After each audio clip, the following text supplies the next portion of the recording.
Do you see my eyes? I'm tired. And I don't necessarily have all the fight in me that is required to properly respond to what is one of the most hilariously ideological posts I've seen by anyone in gaming ever. For those of you that don't know, I play a game called Magic the Gathering. It's played by roughly 15 to 20 million people in the world, depending on who you ask. It is run by mostly far-left ideologues, which, in my opinion, is fine as long as they don't let their opinions infect the game. Unfortunately, for the 15 million Magic the Gathering players, that is not the case. They just can't help themselves. Ideologues never can. Whether you're far left or far right, it seems like they never miss an opportunity to inject their own personal ideological beliefs upon those unwittingly trying to enjoy the product that they have lucked into being a decision maker on. Now, Mark Rosewater is in fact the head of research and development for Wizards of the Coast.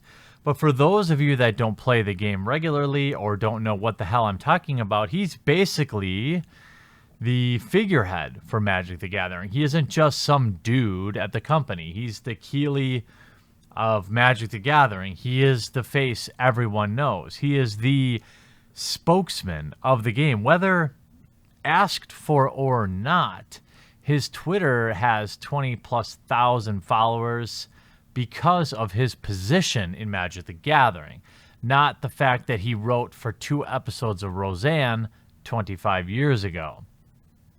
We see the same platform abuse happen with people like Heather Antos, formerly of Marvel Comics, and just about anybody in the comics industry who forget that people are following them because of what they do from 9 to 5 and not what they believe in the hours before or after that. Now, more diversity in Magic the Gathering has long been a point of contention from those at the top. People like Mark Rosewater often claim that there just aren't enough women in the game because of us toxic white cis males. We're always harassing them away from the game. It couldn't possibly be that they just prefer to not play this nerdy card game. No. The reason the game is largely 93 to 95% male is because of us disgusting males gatekeeping and harassing all the women from the game. Mark Rosewater calls himself a feminist proudly and follows people like Talcum X on Twitter just to frame this man. Now, he responded to a post today that really concerned me. I always knew Mark Rosewater, echo emoji, was a far-left ideologue, but I didn't quite peg him as what can only be considered a communist.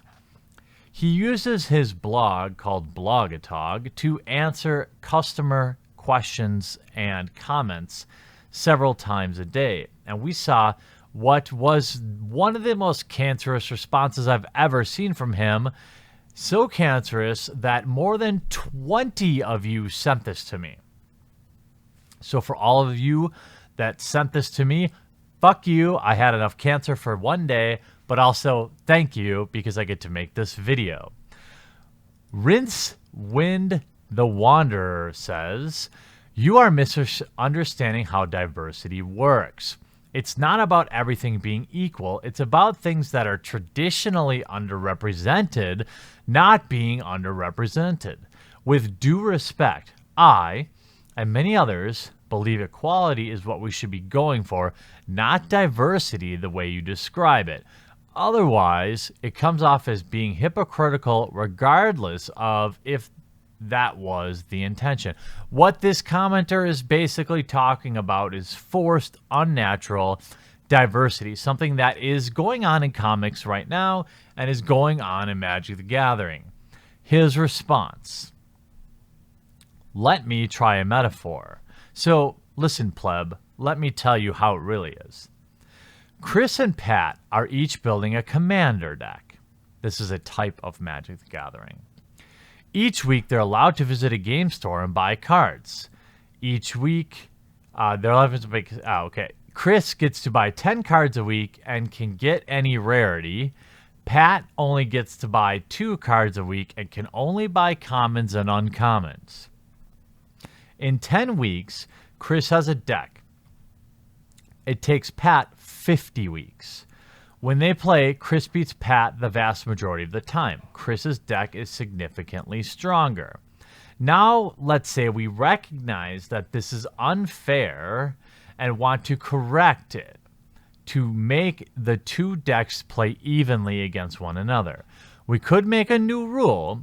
Both players can buy 5 cards and can be a rare or mythic rare.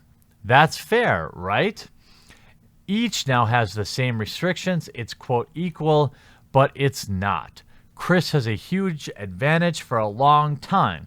If the goal is to help Pat's deck have a chance against Chris's, you have to give Pat a period where Pat gets access to more and better cards than Chris. Otherwise, Pat will never catch up. And this is the humdinger right here. This is why equality is not the answer to a shortage of diversity. Now, when I read this, of course, the words filthy commie came to mind. Like, you have to give Pat a period where Pat gets access to more and better cards than Chris. Otherwise, Pat will never catch up. Except that's not how the world works. To be honest, Pat has already had that period for decades now. The way this diversity works, it's not about everything being equal.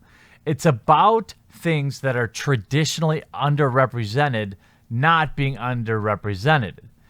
Pat can do what everyone else does and play with other Pats.